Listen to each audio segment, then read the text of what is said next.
Man, I don't know about you guys, but I'm in such a great mood today.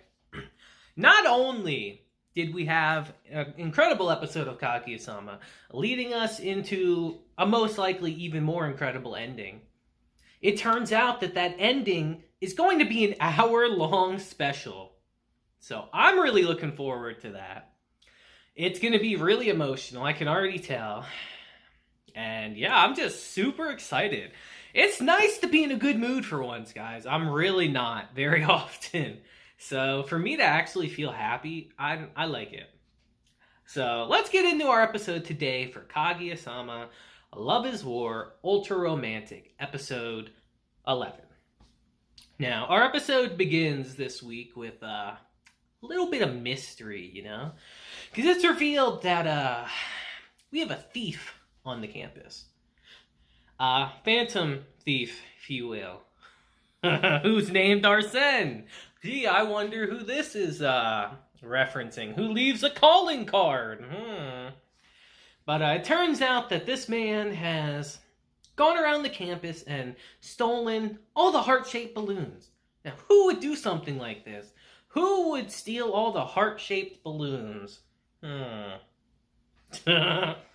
So, Detective Chica is here to be on the case to hunt this man down.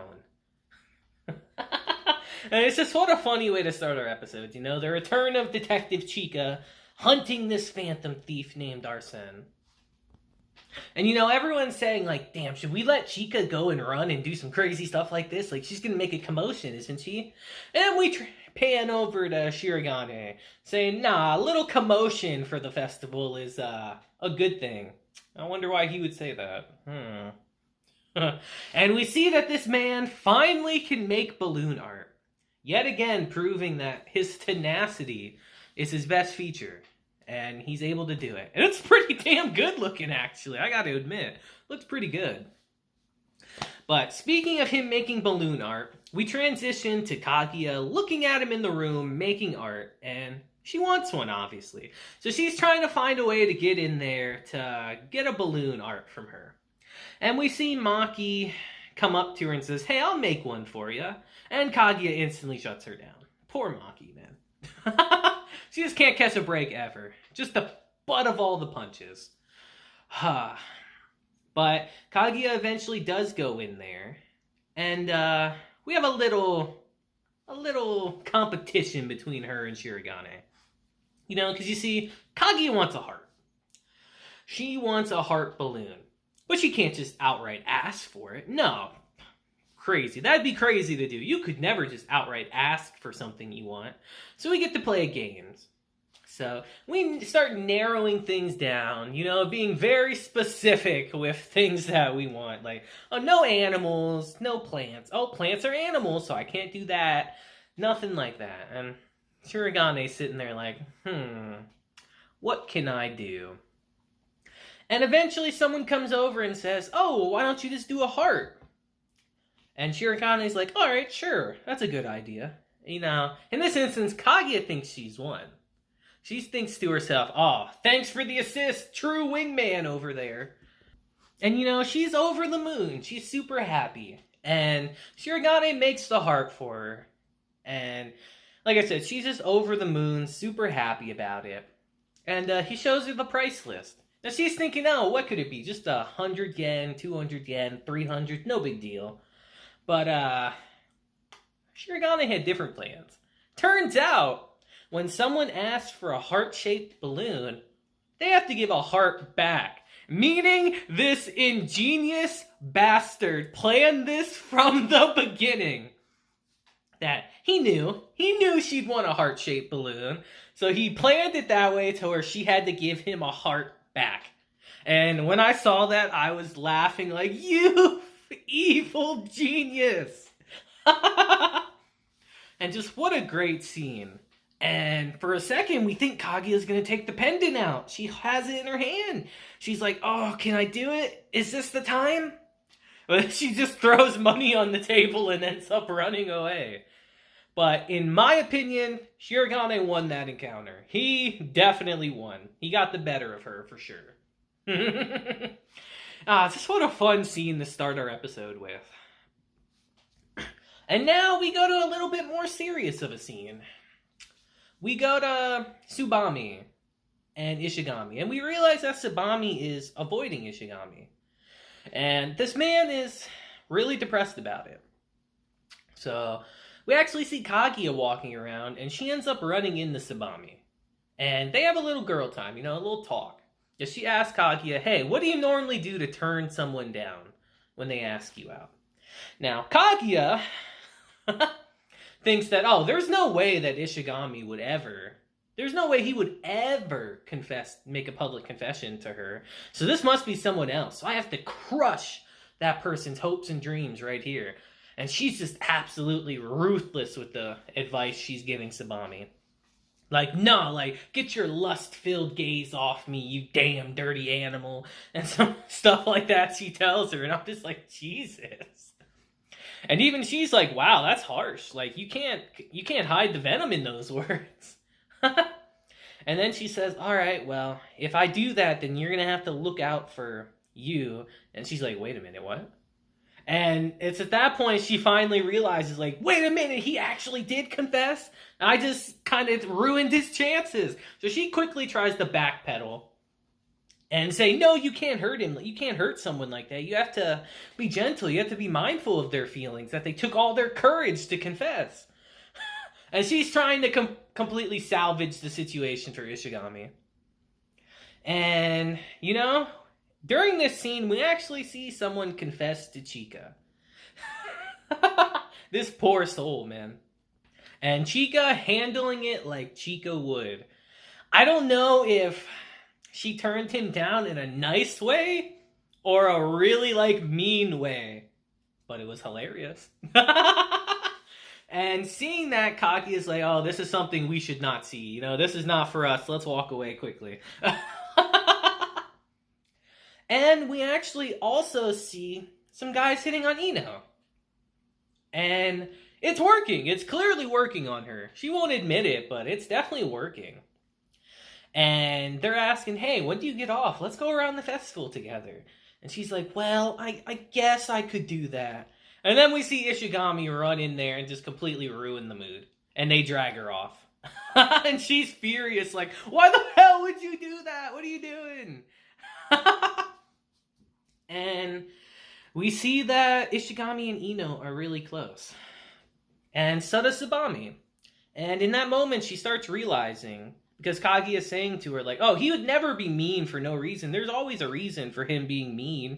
And Tsubame in that moment realizes that she really doesn't understand Ishigami that much, She doesn't really know who he is.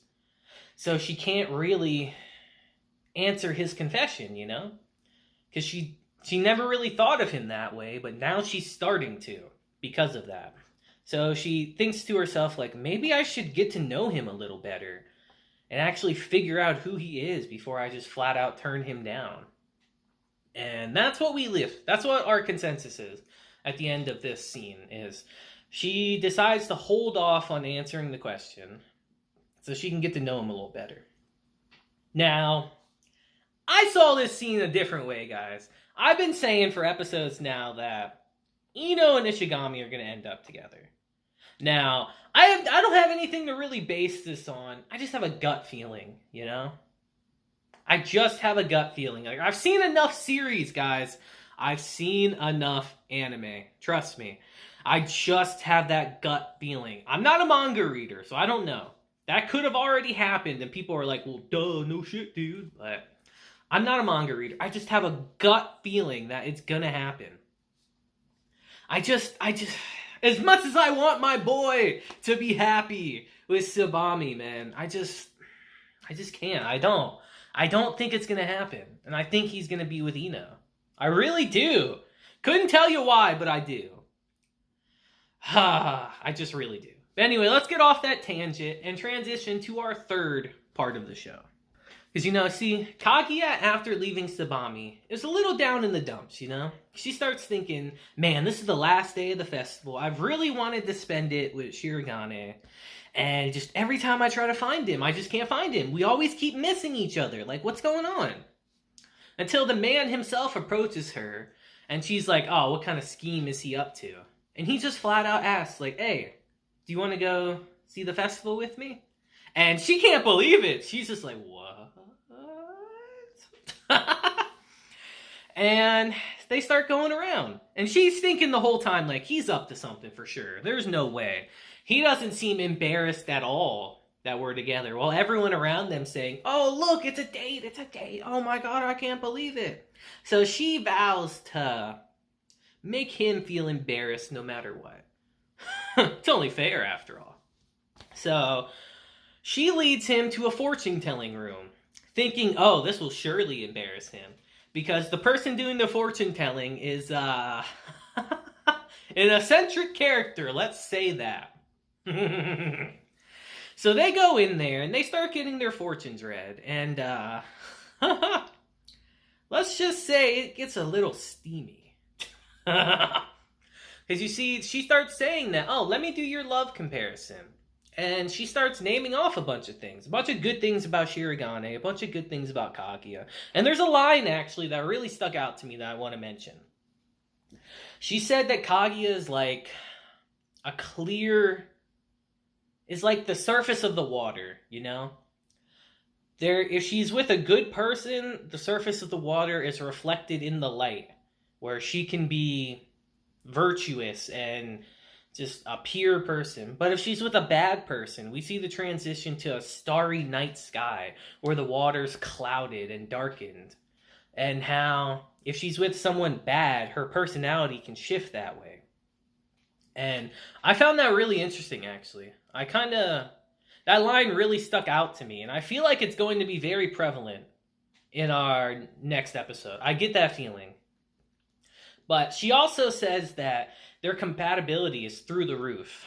And they leave there completely embarrassed. It definitely worked. Shirogane was like, oh man, I'm kind of embarrassed as hell after being in there.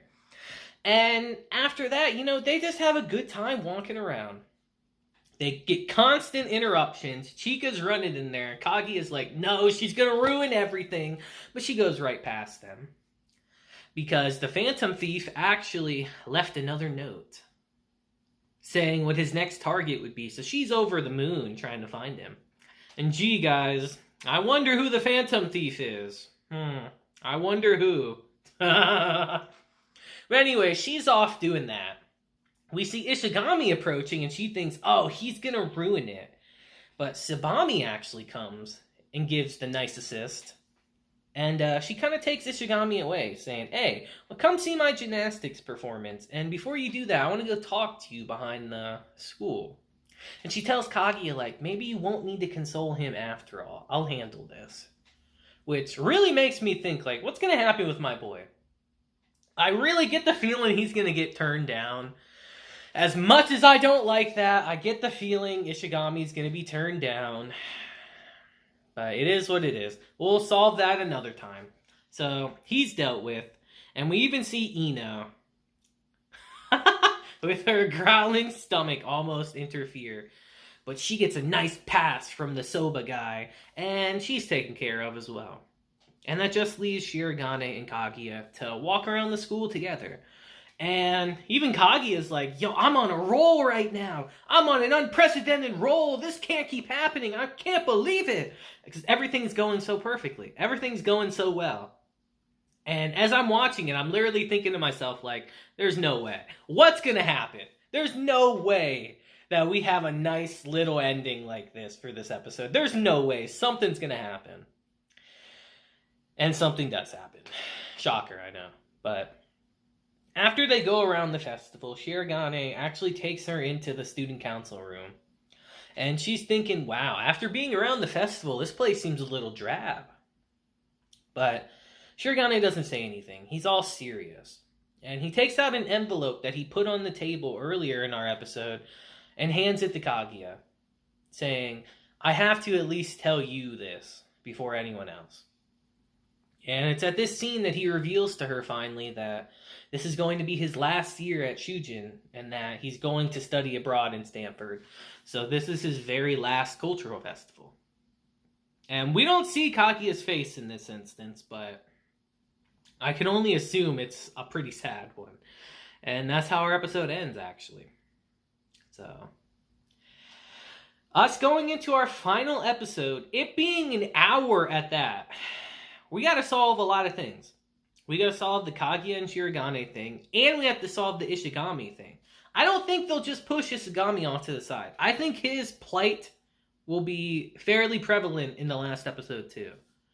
So we got to solve multiple of those things. Plus we got to resolve the stuff with Chika, with the Phantom Thief. And I'm sure Ino will have a part in there too. So I'm extremely curious to know where we go from here for next week's episode. So you guys let me know what you thought about this episode down below. I'm very curious, and I love reading all your guys' comments. It really does make my day. So let me know down below. And yeah, guys, we're one episode away from the ending of Season 3 of Kaguya. And I just want the show to continue, man. I really do. I don't want it to end. Just every week, like, hey guys, come on, let's turn something out. Just, Kaguya has been such a joy. And it's going to be sad to see it over, but if it's done well, then I'll be fine with that. But that'll be it for today's episode, guys. So I hope you guys have a great day, week, month, and year. And until next time, just deuces, and have a blessed day.